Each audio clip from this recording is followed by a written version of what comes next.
প্রাণী আসছে, চারাটা বাঁচতেছিল না, পরে আমাকে দিচ্ছে সিধা ভাই একটু এটাকে নার্সিং করে দেখেন টিকাতে পারেনি কিনা। তো আলহামদুলিল্লাহ বেঁচে গেছে। হ্যাঁ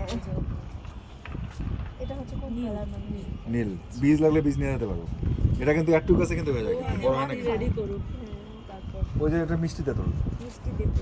তারপর জামরুল, 12 মাসে সজনা। এখানে তো সব ফলের গাছই আছে ওই যে আপনাদের। এই গাছটা কিন্তু এ পর্যন্ত প্রায় বছরে 3 বার করে সজনা, এই যে আবার দেখো ফুলেতে ভর্তি হয়ে গেছে। সজনার গাছ আছে। হ্যাঁ, সজনা খাওয়া হয়। এই যে এটা হচ্ছে দার্জিলিং কমলা, এবার নতুন নতুন চারা কিনছি আর কি, পরে লাগাই দেবো বড় জায়গাতে। এটা হচ্ছে ওই যে আমি আপনারা এইসব করেন কখন? এটা লঙ্গান আছে না, লঙ্গান, থাই লঙ্গান, এটা এবার ধরবে ফুল। আচ্ছা আমরা কাজের সাথে এদিকে আর নাই। এটা হচ্ছে ঠিকই তো, তোমার না জীবনে এটা তো তো প্যাশন সাদা লাগে। জবা, সাদা জবা না? তারপর এটা হচ্ছে 12 মাসি কাঁঠাল, কাঁঠালের গাছও আছে তারপর তারপর এই যে কলা। 12 মাসে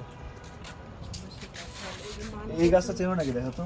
এটা হচ্ছে অনেক- কুঞ্জলতা। কুঞ্জলতা, এই যে ছিল মরে গেছে আবার হ্যাঁ হচ্ছে। ওটাই হয়ে যায়। এটা অদ্ভুত লাগে দেখতে। হ্যাঁ এই খুবই সুন্দর লাগে। তবে বাগান আছে রিয়াজ